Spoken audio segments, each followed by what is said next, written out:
and we bury it deep down inside of us, and we carry it our whole lives. And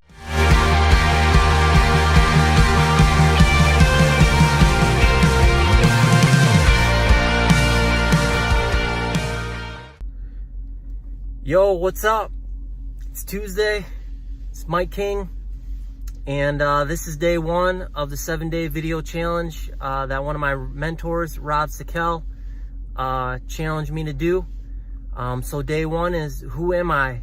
And I could go over all the surface stuff, right? I'm a husband, I'm a father, own a business, love sports, all that. But that's surface stuff. Beyond all that stuff is what really matters and what should matter to you.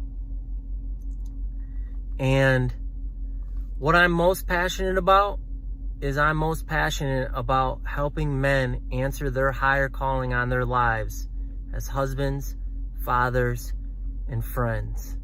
So in order to do that, in order to let you know what that looks like for me, I need to show you something. So if you can see this picture, right, that is the house or one of the houses, one of the mini houses that I lived in growing up. And this was the last one that I lived in with my mom, my brother, and my sister. I want to say from 8th grade, maybe 8th or 9th grade through 11th grade. All right, so that house that I just showed you is where arguably the biggest wound in my life originated from. Now, my father was in and out of prison 3 separate times before the age of 10. And then he kind of disappeared. But we were living in this house, and growing up, I grew up with an enormous sense of rejection, feelings of abandonment. I was often one of the only kids at, baseball practice, football practice, basketball practice, all that stuff without a father. And when you're a kid and you look around, like, you notice those things, right? Don't take much.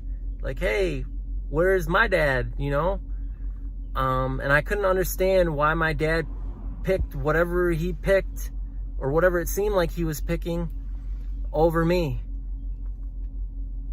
Maybe that was true, maybe it's not, but that's how I felt. That was the perception that I had. And that house was one of the many houses that we lived in throughout our life. But I was in high school, I want to say 9th or 10th grade, living in that house, when out of nowhere my dad showed up. And it was like I won the lottery. I was so ecstatic that my dad was going to be able to watch me play sports, that we were going to be able to throw the football in the front yard, that we were going to wrestle, lift weights. He was going to show me stuff. I don't know. I was just ecstatic that my dad was there. And he was there for probably the longest stretch that I remember him being there. I want to say 2 weeks, maybe 3 weeks, right? But then it happened. I came home from practice one day, walking from the street towards the front door there, and I saw him and my mom arguing. And they were arguing so bad, and there's some backstory to that, that made me so upset that I really just pushed my mom aside, and I ran down to my room in the basement, and I cried myself to sleep. And so there I am, dead asleep in my bed, and I hear this loud, shattering noise that startles me awake. And I run upstairs through the kitchen into the living room, and I'm looking out the window, and I see my father out in the yard with his shirt off, and he's high as a kite, and he's screaming obscenities at my mom. And I'm like, Dad, what are you doing? What is going on here? And before I know it, I look down, and my dad had taken this 20-pound rock, and he had picked it up, and he had thrown it through the window of the front door. So as I'm trying to rationalize what is going on with my father, my mom runs into the room with the phone in her hand, and she screams at him, John Henry King, I've just called the police, and if you do not get out of here, you're going back to prison. Well, I don't know if you've ever experienced this before in your life, where someone has been under the influence and isn't in their right mind, but in an instant, my dad snapped out of that, and he was fully sober, and he realized what was going on, and he ran over to his truck, got in it, and drove down the road back into the wind, disappeared like the ghost that he was. And that was like ripping open a scar for me. The abandonment, the rejection came rushing back in. And that set off in my life a period of 6 years where every 2 years my father would come back in my life only to rip that scar or that wound open again. Showed up at my high school graduation, told me he was going to be there for us, right? And then disappeared again. Tragically, my brother commits suicide 2 years later when I'm a sophomore in college. He shows up at the funeral. Same old song and dance. Disappears again. 2 years later, I'm the first person in my family to graduate from college. He says he's going to be at the graduation. Doesn't show up to that. But a couple days later, I get a call that he's at a buddy's house. Will I come see him? So I go there. His buddy's bringing me around the back. And when I see my dad, it hits me. He's nothing like I remember him. I go about 6'3", 215, 220 on a good day. My dad was about 6'1", 215, 220, maybe even 230. I mean, big, broad shoulders, barrel-chested. He was way thicker than I am. But there he is, sitting in this chair on this back porch, and he doesn't look anything like I remember him. His eyes are all sunk in the back of his head. His skin is pulled tightly to his cheekbones. He's maybe 100 pounds soaking wet. The stage 4 liver cancer that he has is eating his body alive. So we sit there and we talk for about 15-20 minutes. I really don't even remember what we talked about. I do remember he said that he needed to go inside and take a nap because he was tired from all the chemo that he was undergoing, and he told me that he loved me. Well, in that instance, to be honest with you, I wanted to rip him apart. I wanted to tell him how he never showed up for me, how he was never there, all these things, right? But a part of me felt sorry for him. Part of me looked on him with compassion. And that part of me at that time overrode the anger part, right? And I was able to tell my dad I loved him too, gave him a hug, and he told me that I'd see him in a couple days. Well, that was the last time I saw my dad alive. Fast forward a couple weeks, I'm going to the funeral down in Alabama where my dad is from. We're at the funeral. I've held it together this whole time. I don't know, that's my MO. Whenever crisis happens in my life, I have this uncanny ability to push all my feelings aside and worry about everybody else and make sure that I'm taking care of everybody else. Whatever's going on in me just doesn't matter. I become this robot. I like black out. Like I don't even think about it. I just care about taking care of everybody else. So we're at the funeral and I'm looking down in his casket. And to be honest with you, I don't even know what I'm thinking at that moment. All I know is I step away from the casket to go back to my seat. And these feelings just take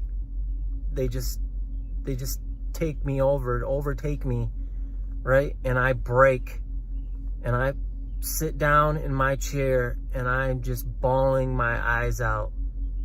and I'm clenching my fist because I am so angry. And they say that when you die, your life flashes before your eyes. And I don't know if that's true or not, but my life was flashing in front of my eyes then. And I was seeing all these moments in my life. And there was one common thing in all these moments, and that was my dad was in none of them. And that only made me angrier and angrier and angrier. And all I could think about is that guy in that box knows nothing about me. He doesn't know what I like to eat. He doesn't know what my favorite color is. He doesn't know what my dreams are for my life. He doesn't know anything. And I am pissed. And it's not fair.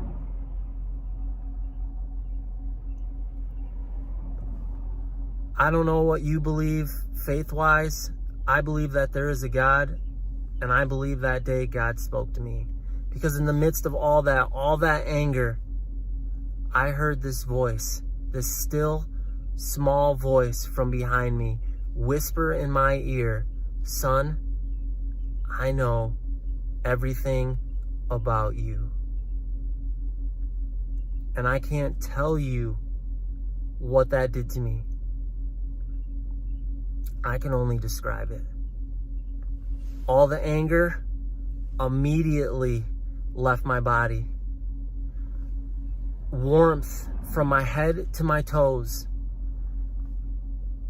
I immediately filled up with all this peace and this joy, stopped crying, unclenched my fist. It was like that all that had been erased. I was fine. I felt happy. I felt good. It was like a little bit of surgery happened inside of my heart. Now, why am I telling you all this, right? One, because it's part of the challenge, right? Who am I? You can't know who I am without knowing some of the things that I've been through. And that was the beginning of me going down this journey towards figuring out what real manhood looks like. And now we fast forward 25 years to where I am today. And that was the catalyst, right? Or part of the catalyst that has me so pumped up and so passionate about helping men understand their higher calling as husbands, fathers, and friends. Because this world is crazy. And the reason this world is crazy is because men don't answer that higher calling for a multitude of reasons. But one of the main reasons is because we have all this jacked up crap that happens to us when we're kids, teenagers, and we bury it deep down inside of us and we carry it our whole lives. And people ask us, "Hey, are you okay? What's going on?" And you lie to them and you lie to yourself and you say, "Yeah, I'm fine. Things are good. No big deal. No problem." Because maybe you don't even realize that those things that happened to you back then, because you never dealt with them, you're bringing them into every single relationship that you're in now. You're bringing them into your marriage. You're bringing them into your relationship with your kids. You're bringing them into your relationships at work with your friends. And the real you, the person you were created to be, isn't showing up, isn't fully showing up. Because you've never gone back and you've never dealt with those things in the appropriate way. And I never knew any of this stuff because they don't teach this stuff in school. It's kind of like one of those things, you don't know what you don't know. But when you find out, you're like, whoa, are you kidding me? Like, that's incredible, but it's also scary. And then the next thing you go through is like, okay, like, all right, what if I'm willing to deal with that stuff? How do I do it? What's next? And then you go deal with it. And the amount of freedom that you feel on the other side, once you've dealt with it, you're a completely different person. The world is completely different. the amount of compassion, the amount of empathy that you can now look upon people with, that you now take into your relationships with your wife, with your kids, with your friends, with the people that you care the most about. There's nothing more beautiful. There's nothing more beautiful than experiencing it for yourself. There's nothing more beautiful than to see other people experience it. And that's where I'm at. Because I want other men, other people in my life to experience that freedom that comes with dealing from those things. And if you follow me, you know that I'm going to talk about that, and we're going to get into some more of those details, and I'm going to share more of your story with me. This video is going super long. Don't know how long it was supposed to be, but once again, you can't know who I am without knowing some of the stuff that I've been through. And none of the other stuff today matters as much to me. It doesn't matter to me that I run a business. It doesn't matter to me as much that, you know, I don't know, I drive this car, or I do this, or all the stuff people say you are who you are. Like, what matters to me is people healing their wounds and being able to live the life that they were created to live. It's addicting. I can't get enough. So, day 1 of the video challenge. If you made it here to the end, congratulations. Hope you'll stick with me for the next, the other 6 days. Hopefully they won't be as long-winded. But as you can see, I mean, this stuff stirs me up. So, I love you. Go out there and make it a great day. Talk to you guys soon.